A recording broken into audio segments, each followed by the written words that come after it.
Nós estamos falando da série Ser Comunidade, um jeito possível de ser igreja, em tempos onde os desigrejados surgiram e emergiram com muita força e com muita razão em vários aspectos. Nós estamos redescobrindo o significado de ser igreja. Eu tenho mergulhado no mundo dos rabinos que antecederam até a fé cristã, no judaísmo, né? E redescobrindo algumas das bases judaico-cristãs que precisam ser relembradas e restabelecidas para que a nossa fé e a nossa esperança tenham coerência com aquilo que a gente aqui acredita que é a palavra de Deus, são os ensinamentos de Jesus. Então, a gente está redescobrindo uma maneira de ser igreja conforme Jesus Cristo quis e deseja que a gente seja. Então, nós temos falado de coisas que fortalecem conceitos que muitas vezes as igrejas de forma geral estão esquecendo e se perdendo, né? Então, eu espero que seja edificante para você tudo isso que a gente vai conversar aqui essa noite. Abra comigo a sua Bíblia no Evangelho de Paulo, carta aos Romanos. Os teólogos chamam de Evangelho de Paulo. É a carta aos Romanos, capítulo 12. Romanos, capítulo 12. Os teólogos gostam de chamar. Se fosse para dar um nome, escolher um evangelho para ser o de Paulo, seria a carta aos Romanos. Romanos, capítulo 12. Eu encorajo você depois a ler o capítulo inteiro. É um capítulo muito bonito. É um capítulo total, inspirador para tempos que a gente vive no nosso Brasil, vive nas nossas igrejas, e que nós, como primeira igreja batista em Botucatu, estamos vivendo, graças a Deus, tem sido muito bacana. Nós vamos ler a partir do verso 9, diz assim: o amor deve ser sincero, odeiem o que é mal, apeguem-se ao que é bom, dediquem-se uns aos outros com amor fraternal, prefiram dar honra aos outros mais do que a si próprios, nunca lhes falte o zelo, sejam fervorosos no espírito, sirvam ao Senhor, alegrem-se na esperança, sejam pacientes na tribulação, perseverem na oração, compartilhem o que vocês têm com os santos em suas necessidades, pratiquem a hospitalidade, abençoem aqueles que os perseguem, abençoem e não os amaldiçoem. Versículo 15: alegrem-se com os que se alegram, chorem com os que choram, tenham a mesma atitude uns para com os outros, não sejam orgulhosos, mas estejam dispostos a associar-se a pessoas de posição inferior, não sejam sábios aos seus próprios olhos, não retribuam a ninguém mal por mal, procurem fazer o que é correto aos olhos de todos, façam todo o possível para viver em paz com todos. Amados, nunca procurem vingar-se, mas deixe com Deus a ira, pois está escrito: minha é a vingança e eu retribuirei, diz o Senhor. Ao contrário, se o seu inimigo tiver fome, dê-lhe de comer, se tiver sede, dê-lhe de beber. Fazendo isso, você amontoará brasas vivas sobre a cabeça dele. Não se deixem vencer pelo mal, mas vençam o mal com o bem. Amém? Esse texto é muito bacana. É um fragmento das Sagradas Escrituras, onde o apóstolo Paulo começa com a palavra portanto. Lá no versículo 1, ele começa com portanto. Se ele está dizendo portanto, ele está concluindo um pensamento, ele está querendo fazer um fechamento de uma linha de raciocínio. Qual é a linha de raciocínio que o apóstolo Paulo está conduzindo aqui à igreja? É uma linha de raciocínio onde a igreja em Roma era uma igreja judaizante, segregadora, que estava, assim como a igreja na Galácia, separando os judeus de não os judeus, os descendentes de Abraão e os não descendentes de Abraão. Então, Paulo combate muito esse judaísmo segregador, e Paulo lembra a igreja em Roma sobre o sacrifício de Jesus e a unidade da igreja, a unidade total e plural da igreja. E depois de falar sobre essas coisas, vocês podem ler aí no capítulo 11, o capítulo 10 dessa carta, ele diz assim: então, portanto, o amor deve ser manifestado, ou manifesto assim na vida de vocês. Aí Paulo começa a dar essas recomendações. E eu quero destacar o versículo de número 15 desse texto que nós lemos. Se alegrem com os que se alegrem, chorem com os que estão chorando.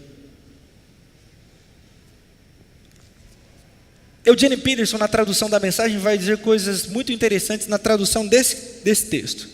Ele diz que, na nossa tradução, na NVI que nós usamos, diz: procure viver em paz com todos. O Eugene Peterson vai dizer que, assim como vocês colocarem ordem no mundo interior de vocês, assim como vocês conseguiram descobrir a beleza do mundo, permita que outras pessoas também descubram essa beleza, facilitem a beleza do mundo para os outros. A carta do apóstolo Paulo é destinada a uma igreja. Todas as epístolas paulinas são destinadas a comunidades ou aos seus pastores.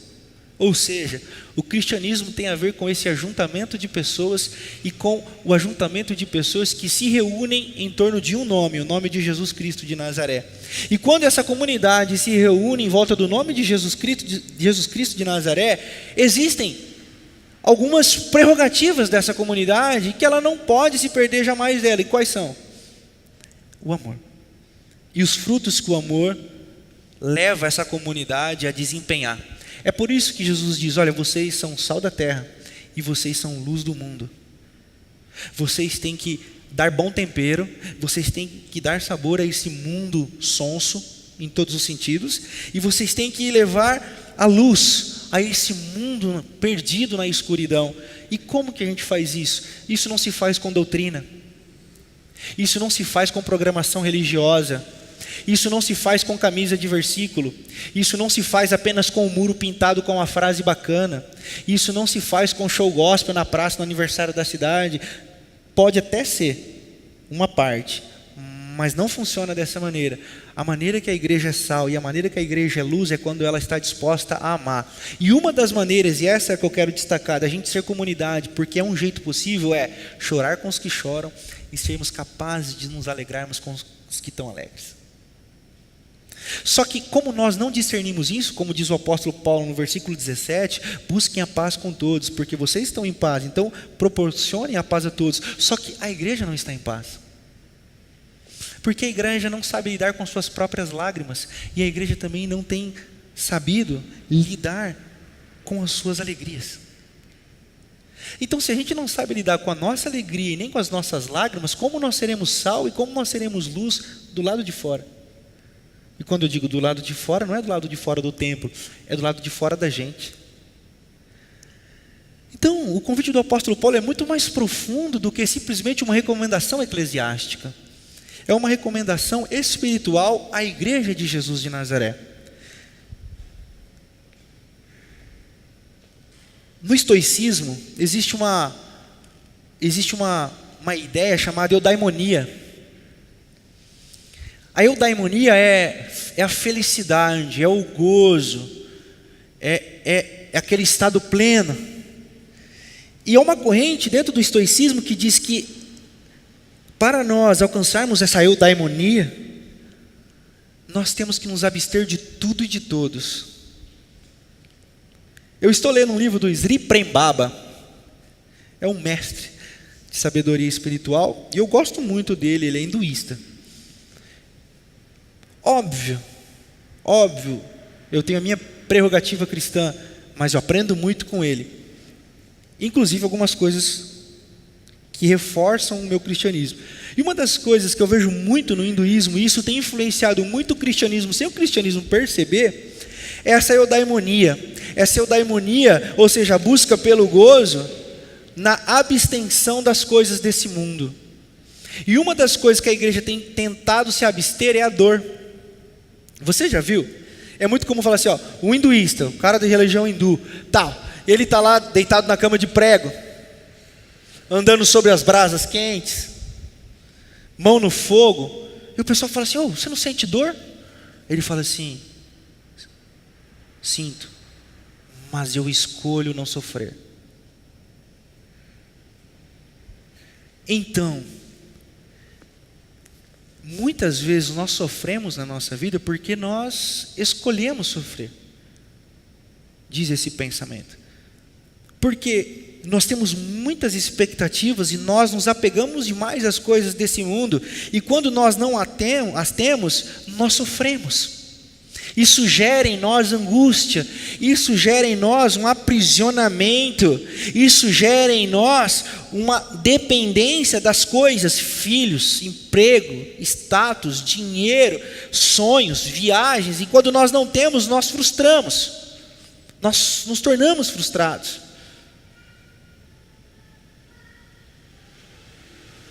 A espiritualidade, uma das espiritualidades do Oriente vai dizer que esse é o karma. É quando você pega a contramão do fluxo natural da vida.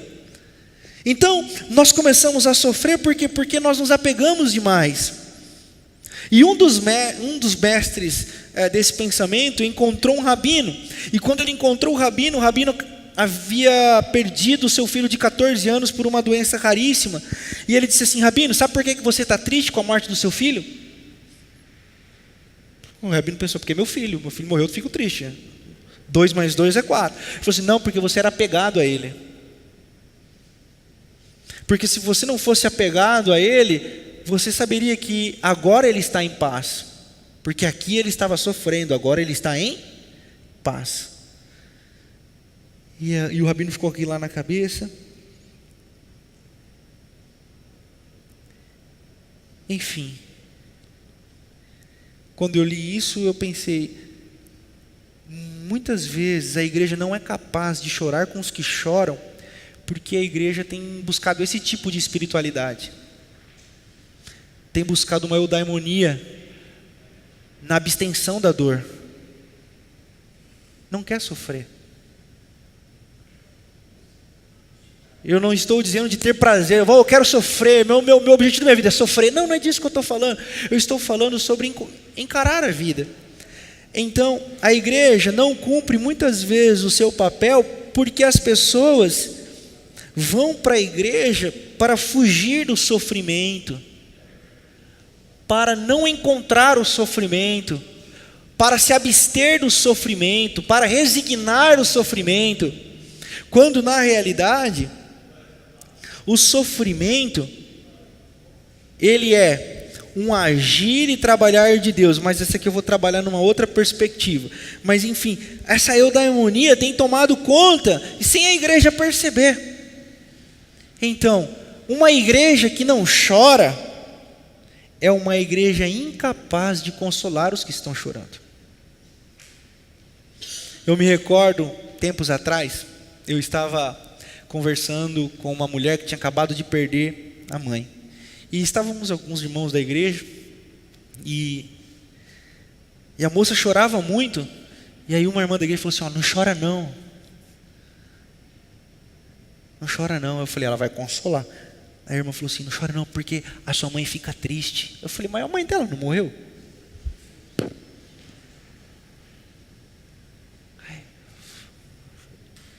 Eu falei: não chora não, porque sua mãe vai ficar triste. Eu falei: ué, mas essa irmã está no grupo errado. Porque nós somos assim. Nós queremos às vezes consolar quem está chorando, tentando tirá-la da dor dela. Por quê? Porque a dor é um lugar ruim. A dor é um lugar que a gente escolhe, e muitas vezes não é, a dor nos escolhe, e não tem como fugir dela. E o que a gente faz? Mete o pé na fé, abandona a igreja, olha para o céu e aponta o dedo, xinga a Deus de todos os nomes possíveis e amaldiçoa Deus. Fala assim: eu não quero mais saber de você. Por quê? Porque é criado esse ambiente de abstinência da dor, é criado de que venha para a igreja e todos os seus sofrimentos acabarão, venha para a igreja, tenha fé e todas as suas enfermidades desaparecerão. Se você não tem fé, faça um cheque, porque a fé se manifesta através dessas coisas. E bom, você já conhece essa história. Então, muitas vezes nós somos roubados do propósito divino. E qual é o propósito divino para a igreja? Ser humano. Nós precisamos descobrir a nossa humanidade, porque quando nós encontramos a cerne da nossa humanidade, nós seremos capazes de consolar os outros na humanidade de cada um, na lágrima de cada um, na dor de cada um. Então, porque eu fui encontrado, diz o versículo 17, do que depender de vocês, busquem a paz com todos. Ou seja, porque eu coloquei em ordem as minhas lágrimas, eu sou capaz de ser solidária à sua lágrima. E nisso do ser solidária à lágrima do outro, eu começo a cumprir um papel. Qual o papel? O papel de sinalizar um reino. Qual o reino? Um reino que não é desse mundo. E qual o reino que não é desse mundo? O reino anunciado por Jesus lá no começo do seu ministério. Como diz Eugene Peterson, Jesus percorria os mares, as cidades da Galileia. Jesus percorria as cidades da Galileia anunciando o novo reino, o reino bondoso, generoso de Deus. Então, quando nós nos tornamos capazes de sentir as nossas lágrimas, há um poeta que diz: quando nós nos tornamos capazes de sentir o sal das nossas lágrimas, nós somos capazes de também levar o outro a sentir o sal da lágrima deles, e isso não os torna menor, inferior ou um amaldiçoado, mas simplesmente humanos. E humanos quando se juntam para se consolar, humanos quando se juntam em nome de Jesus para se consolar, começam a cumprir o papel. Qual o papel? Eu chamei vocês para serem os meus seguidores, porque os romanos têm a eclésia deles, o ajuntamento de pessoas. Os gregos têm a eclésia, o ajuntamento de pessoas. Jesus diz: eu também tenho a minha eclésia, eu tenho o meu ajuntamento de pessoas, eu tenho o meu grupo de pessoas que se reúnem, não mais pela instituição, não mais pela denominação, não mais por causa de uma doutrina, mas porque aprenderam a amar como Jesus amou. E quando aprendem a amar como Jesus amou, eles entendem que as lágrimas são estritamente necessárias e inegociáveis na vida. Então nós começamos a entender o bom propósito de: chorem com os que estão chorando. E quando a gente entende esse propósito de ser igreja, encontra a nossa humanidade, nós também nos tornamos capazes de celebrar a vida com os que estão celebrando. Por quê? Porque existe um medo da felicidade. Essa ideia derivada do estoicismo, da eudaimonia, é também haver essa felicidade. Quantas vezes eu já atendi pessoas dizendo assim: pastor, eu estou com medo. Eu digo: por quê? A pessoa diz: está tudo dando muito certo para mim. Será que o diabo não está armando uma cilada não?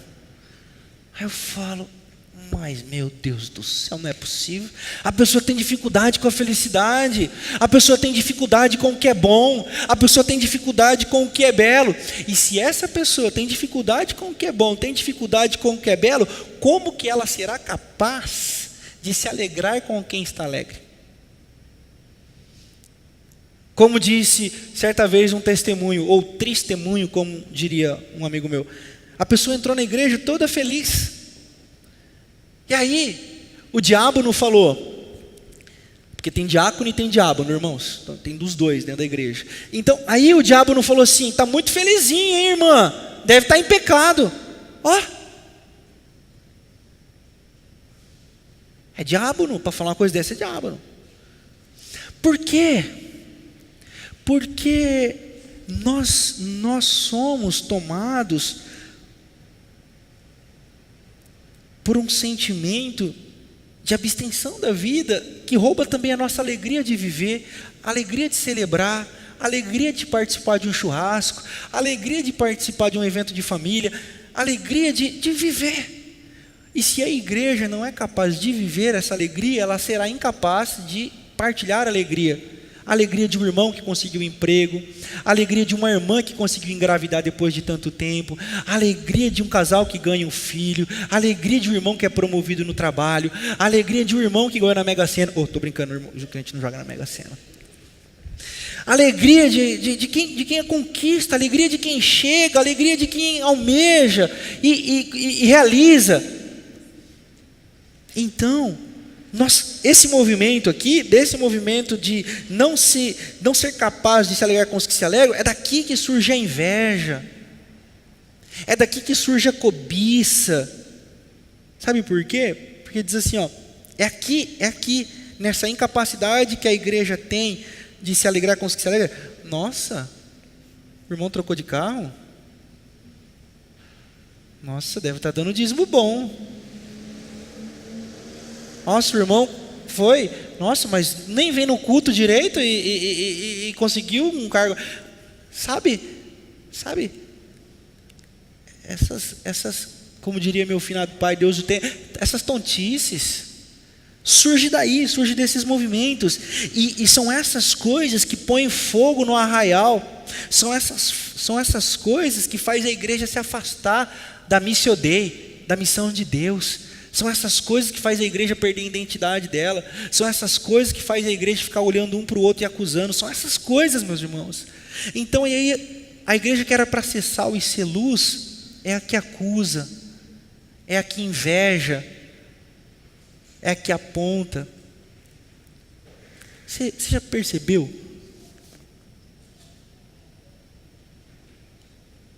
Como o crente é mal-humorado?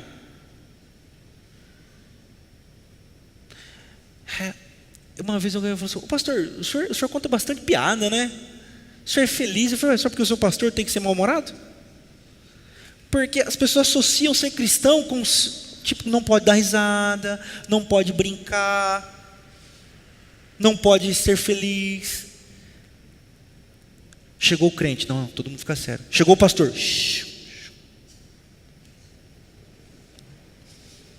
então, essa doença, e o apóstolo Paulo está escrevendo à igreja em Roma, para que a igreja, portanto, igreja, sejam capazes de examinarem o coração de vocês e mudarem o comportamento de vocês. Primeiro com vocês mesmos. Larguem de ser chato com vocês mesmos. Parem de se acusar o tempo todo. Parem de se culpar o tempo todo. Parem de procurar motivos para uma gripe, para uma situação difícil, para um problema. Entenda que a vida ela é feita de lágrimas e feita de sorrisos. Eclesiastes, no capítulo 3, diz coisas muito interessantes. Recomendo que você leia depois o texto na integralidade. Mas ele diz assim, ó, há tempo na vida para todas as coisas. Há tempo de plantar e há tempo de colher o que foi plantado. Há tempo de celebrar o nascimento, há tempo de celebrar a morte. Há tempo de chuva e há tempo de sol. Há tempo de alegrias e há tempo de tristezas. O problema é que nós queremos uma vida uniforme. Só que uma vida uniforme é um sinal de quem não está vivendo. Porque, como já diriam os marcadores cardíacos, é quando sobe e desce que a vida está presente. Quando estabiliza é que foi para Goiás. Agora, pi, né? Agora, pi, é vida. Estabilizou, foi para Goiás. Foi para Goiás é uma gíria comum da nossa comunidade. Foi para as cucuia, bateu as botas, 7 palmos, deu para entender, né, pessoal? Então, quando nós queremos muita estabilidade, é porque nós não estamos vivendo. Quando nós nos entregamos à vida, nós vamos saber que existem bons momentos e maus momentos. E aí, enquanto eu pensava tudo isso, eu me recordei de um texto do apóstolo Paulo, na segunda carta aos Coríntios, no capítulo 3,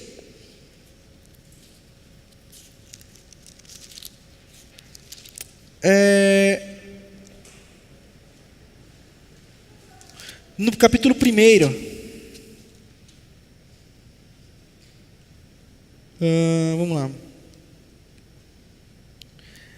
Olha só, preste atenção. Bendito seja Deus e Pai do nosso Senhor Jesus Cristo, Pai das misericórdias e Deus de toda a consolação, que nos consola em todas as nossas tribulações, para que, com a consolação que recebemos de Deus, possamos consolar os que estão passando por tribulações. Pois assim, como os sofrimentos de Cristo transbordam sobre nós, também por meio de Cristo transborda a nossa consolação. Se somos atribulados, é para a consolação e salvação de vocês. Se somos consolados, é para a consolação de vocês, a qual lhes dá paciência para suportarem os mesmos sofrimentos que nós estamos padecendo. E a nossa esperança em relação a vocês está firme, porque sabemos que, da mesma forma como vocês participam dos nossos sofrimentos, participam também da nossa consolação.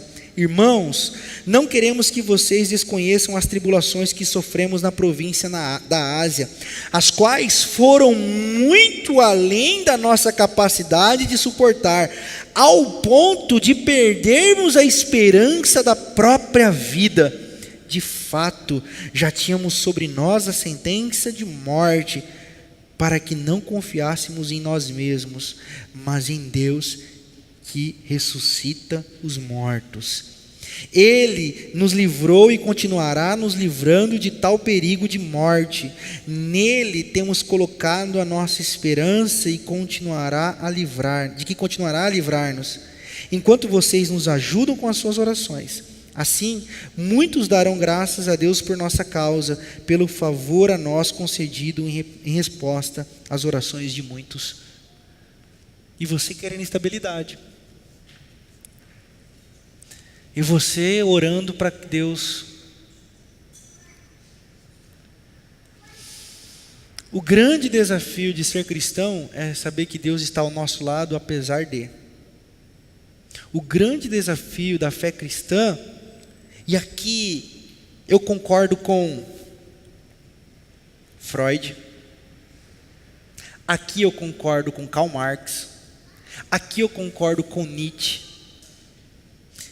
que dizem que a religião é a muleta de criancinha que gosta de brincar de filho de Deus.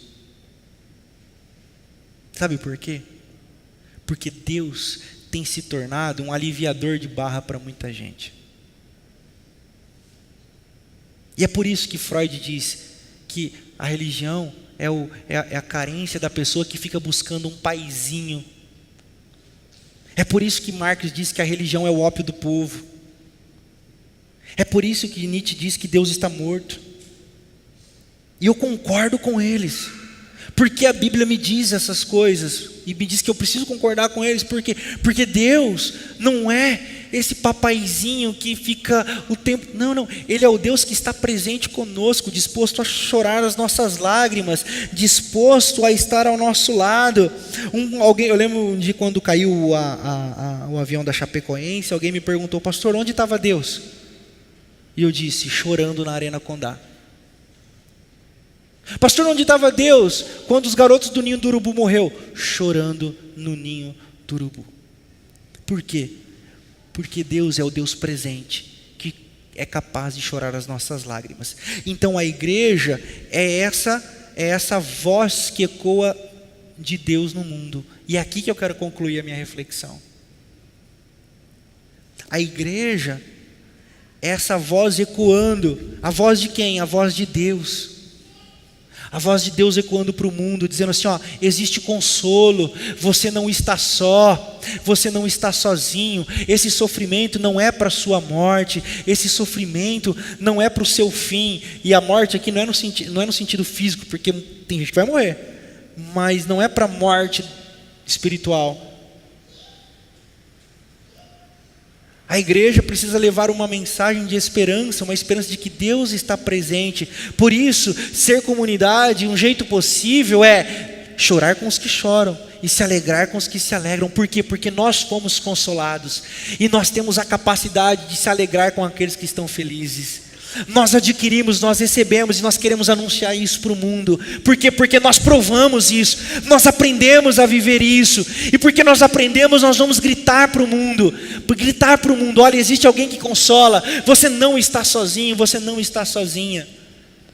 E é por isso que nós nos ajuntamos, para receber esse consolo, para consolar um ao outro, para anunciar para o mundo: olha, existe um lugar de refrigério. Esse lugar é o lugar onde a igreja de Jesus se reúne. No nosso caso é na Domingos Cariola, mas não por causa do local, mas por causa do ajuntamento de pessoas. Por isso que eu oro incessantemente, para que todos que entrem, para que todos que assistem assistem às nossas mensagens, de alguma forma sejam alcançados por um abraço fraternal, por um abraço humano. Por isso que eu oro para que a nossa comunidade seja sempre aquilo que eu disse das outras vezes, uma comunidade de portas abertas, para que todos e todas, de toda raça, de toda tribo, de toda nação, de toda